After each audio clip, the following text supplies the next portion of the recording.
Bonjour à tous, on se retrouve aujourd'hui pour une petite vidéo, les dernières pages, où je vais vous parler de mes dernières lectures parce que j'ai lu 4 romans depuis ma dernière vidéo du genre. Je vais commencer par vous parler de Le jour des fourmis de Bernard Werber qui est le second tome de la trilogie Les fourmis.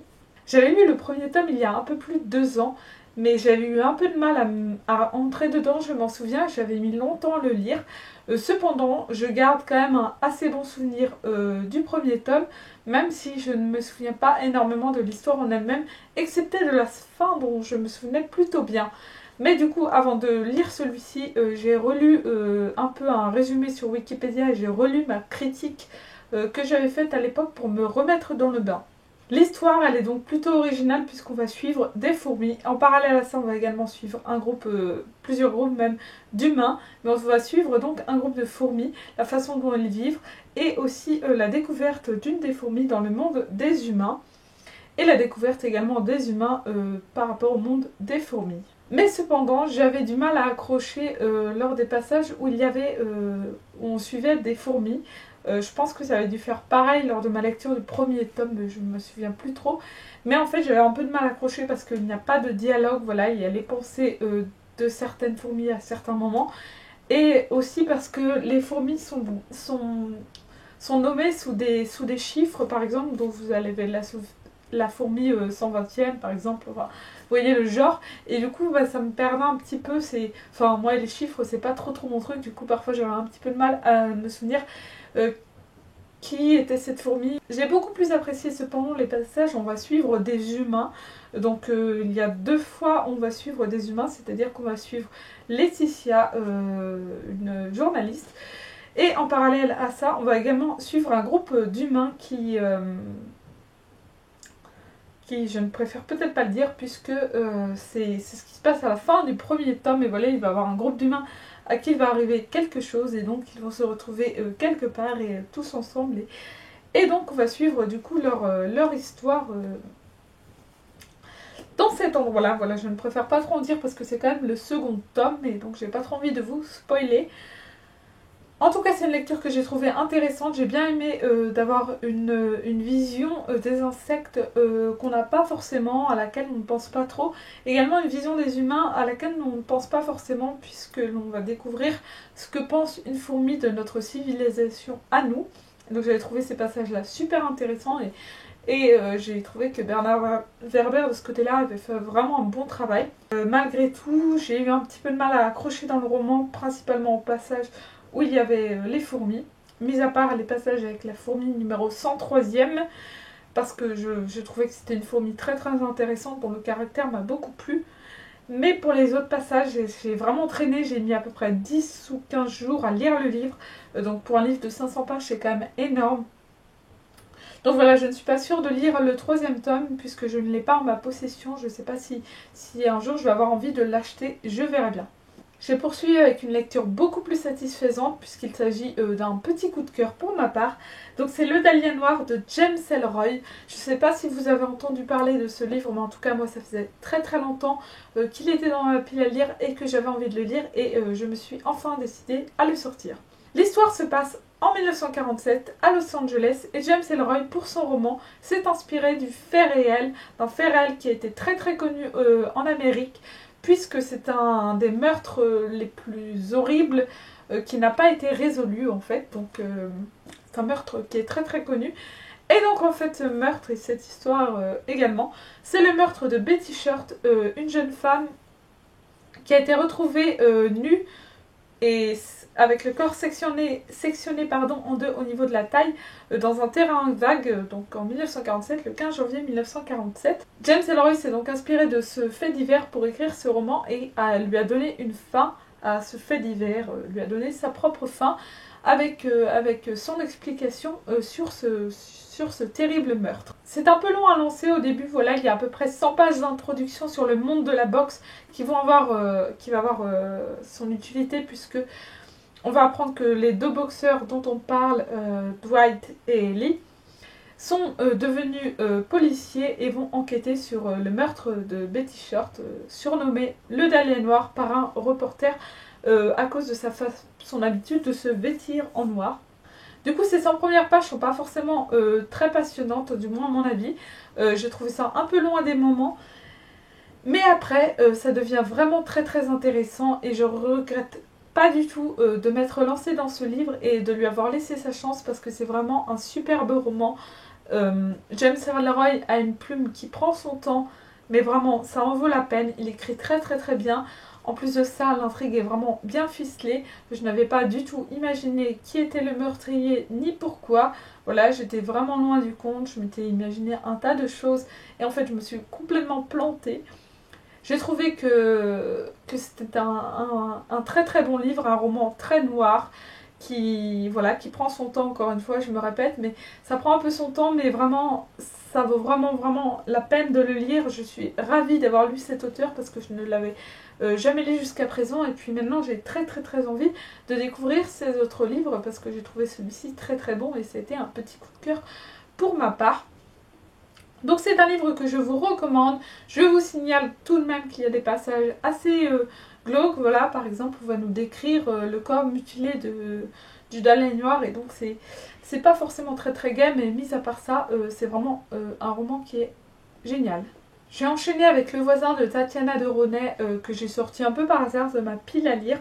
Que j'ai lu d'une traite parce que voilà, c'est un roman assez court comme vous pouvez le voir et qui est vraiment prenant. L'histoire c'est celle de Colombe, une femme un peu effacée, un peu oubliée, voilà, un peu trop gentille, avec une existence tout à fait banale, qui va déménager avec son mari et ses 2 enfants qui sont jumeaux. Donc elle va déménager dans un appartement qu'elle adore, enfin voilà, qu'elle et son mari vont adorer. Seulement la première nuit, son mari n'est pas là, comme souvent, il est en déplacement professionnel. Elle passe donc cette première nuit toute seule et ça va plutôt mal se passer puisque son voisin du dessus va mettre vers 3h du matin la musique à fond. Voilà, il va mettre les Rolling Stones à fond. Et donc rapidement ça va la gaver puisque ça va se reproduire tous les soirs jusqu'à ce que son mari rentre. Le soir où son mari rentre, plus un seul bruit, plus rien du tout. Alors qu'elle lui demande d'agir et d'aller voir ce voisin, de discuter avec lui. Mais du coup, il n'y a plus du tout de bruit. Et dès qu'il va repartir en déplacement, la musique va de nouveau se faire entendre chaque soir à la même heure. La jeune femme va donc commencer à péter un peu un plomb, à manquer vraiment de sommeil et à détester son voisin qu'elle n'a jamais rencontré. Malgré ses nombreux coups de fil et les mots laissés, il ne répondra pas et elle ne sait pas comment faire. Personne ne veut la croire, elle est la seule à entendre la musique, puisque lorsqu'on va dans une autre pièce ou lorsqu'on va dans le couloir devant sa porte à lui, on n'entend plus la musique, ça se transmet juste du sol vers le plafond, du sol de chez lui vers son plafond à elle, de sa chambre à elle, et donc quand son mari n'est pas là, la musique n'est jamais allumée. Donc du coup, ça va être un engrenage assez infernal pour cette femme tout à fait banale qui va vivre des moments assez difficiles et essayer de se faire comprendre. C'est un thriller psychologique vraiment prenant que j'ai lu d'une traite. Voilà, je me suis juste arrêtée le temps de manger et je n'ai fait que le lire autrement. J'ai trouvé l'intrigue vraiment prenante, que voilà, ça se lit tout seul, c'est plutôt simple à lire et c'est le principe d'un thriller, c'est quelque chose qui se lit vite parce qu'on est pris dans l'histoire, c'est prenant tout simplement. Malheureusement, j'ai été un petit peu déçue par la fin que j'ai trouvée assez bâclée. Je m'attendais pas du tout à ça comme fin, donc ça aurait pu me faire plaisir d'être surprise. Malheureusement, ça n'a pas été le cas parce que j'ai trouvé qu'il y avait quelques points qui étaient plutôt clichés. Et du coup, j'étais quand même assez déçue de la fin. Je m'attendais à autre chose et j'aurais préféré au final que ce soit autre chose. Mais bon, tant pis, ça reste quand même un bon livre que je vous recommande. J'ai ensuite lu L'homme qui rit de Victor Hugo, que j'ai eu envie de sortir de ma pile à lire parce qu'il y avait une référence à ce livre dans le Dahlia Noir. Voilà, ils en parlaient à un moment. Ceux qui ont lu le Dahlia Noir s'en souviennent peut-être. Mais en tout cas, moi, ça m'a donné très très envie de lire L'homme qui rit. Voilà, je me suis dit, waouh, mais ce livre a l'air génial. Et du coup, juste après avoir terminé Le voisin, je me suis dit que j'allais lire celui-ci. Ça se passe pendant la Révolution en Angleterre. Et nous allons suivre le destin de Gwynplaine. Tout d'abord, quand il est enfant, il est abandonné par les personnes avec qui il était, qui vont partir sur un bateau et lui se retrouve voilà, sur sur le port, sur le quai, tout seul, abandonné. Il va essayer de trouver un refuge et va tomber pendant la nuit sur une petite fille, voilà, un bébé en fait, qui a même pas un an, qui est sur le corps de sa mère, donc allongé par terre sur le corps de sa mère, dans la neige, et donc sa mère est décédée. Donc Gwynplaine va prendre la petite fille avec lui, va essayer de la réchauffer, la recouvrir un peu pour qu'elle ait moins froid. Et il va essayer de trouver un refuge pour eux deux. Ils vont être aidés donc par un homme qui s'appelle Ursus, avec son loup qui s'appelle Homo, qui va les accueillir chez eux pendant plusieurs années en fait, tout simplement. Il va vivre avec ce loup Homo, avec cet homme Ursus et avec cette petite fille qu'il a sauvée, qu'ils vont appeler Dea. Gwynplaine est un homme défiguré, qui a été défiguré lorsqu'il était tout petit, au point qu'il ne s'en souvient même plus, par ce qu'on appelle les comprachicos, donc ça veut dire les vendeurs d'enfants en espagnol. Donc il a été défiguré par ces hommes-là, dans le seul but de faire rire la galerie. Voilà, c'est un peu... il était destiné à devenir un bouffon malgré lui. Donc en fait, ils l'ont défiguré et ils lui ont également fait un sourire jusqu'aux oreilles, si bien qu'on a toujours l'impression qu'il rit, alors que ce n'est pas forcément le cas, peu importe l'émotion qu'il essaie de faire paraître. On a l'impression qu'il rit et cela amuse les gens.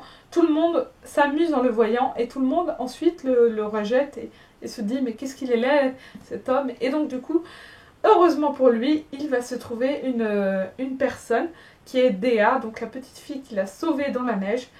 Petite fille qui a grandi et qui est devenue aveugle le soir où il l'a trouvée dans la neige. Elle ne voit donc pas sa laideur et son visage que tout le monde trouve si repoussant. Elle ne voit que son âme, que ce qu'il y a en lui, et elle l'aime. Ils s'aiment profondément d'une histoire d'amour qui est bouleversante, qui est très belle, d'un amour platonique, doux, magnifique, beau. Mais seulement, Gwynplaine va être amené à faire quelques choix. Voilà, il va se retrouver confronté à certains choix. Je ne vous en dis pas plus sur l'intrigue pour ne pas vous spoiler, mais en tout cas, c'est vraiment un livre que j'ai trouvé génial, qui parfois est un peu long à lire parce que voilà, si vous avez lu du Victor Hugo, c'est un classique. Victor Hugo décrivait vraiment beaucoup, mais ça reste génial. Voilà, il a une plume absolument géniale. C'est écrit un peu en vieux français, donc il faut s'accrocher. C'est une lecture un peu plus laborieuse que ce que je peux lire d'ordinaire. Par exemple, que Le voisin de Tatiana de Ronay, qui au niveau du style d'écriture est totalement différent, comme vous vous en doutez. Mais vraiment, ça vaut la peine de s'accrocher et de lire le livre, parce que tout simplement, pour plusieurs raisons, déjà, ça fait du bien des fois de lire quelque chose un peu plus complexe, qu'on n'a pas forcément l'habitude de lire. Ça faisait un petit moment que j'avais pas lu de classique et je dois dire que ouais, ça m'avait quand même un petit peu manqué. En plus de ça, il nous raconte une histoire d'amour très belle. Et encore une fois, j'ai appris quelque chose, voilà. J'ai appris des faits historiques que je ne connaissais pas du tout avec ces comprachicos. J'ai trouvé ça très intéressant. Je me suis légèrement renseignée sur le sujet du coup. Et en fait, avant de lire ce livre, avant d'en entendre parler dans Le Dernier Noir, je ne savais pas vraiment de quoi ça parlait. Et j'étais juste très surprise. J'ai trouvé, comme d'habitude, la plume de Victor Hugo très belle. Et vraiment, c'était peut-être pas le meilleur livre pour se lancer dans les classiques. Voilà, je pense qu'il y a des choses quand même plus simples et plus accessibles, pardon. Mais ça reste vraiment un très bon livre et si vous aimez Victor Hugo, je vous le recommande. J'ai trouvé en plus de ça qu'il y avait moins de descriptions que dans Les Misérables ou Notre-Dame de Paris. Après c'est peut-être parce que c'est pas le premier que je lis, enfin j'en sais rien, mais j'ai trouvé que c'était le cas en tout cas. Et puis j'ai vraiment adoré ce livre que j'ai lu en quelques jours sans aucun problème. Voilà, cette vidéo est désormais terminée, j'espère qu'elle vous aura plu. N'hésitez pas à me dire ce que vous êtes en train de lire, si vous avez lu les livres dont je vous ai parlé, ou si vous avez envie ou pas de les lire. Enfin voilà, n'hésitez pas à laisser des commentaires, vraiment ça me ferait vraiment super plaisir. En tout cas, je vous souhaite à tous de très bonnes lectures, comme d'habitude. Je vous dis à la prochaine. Salut!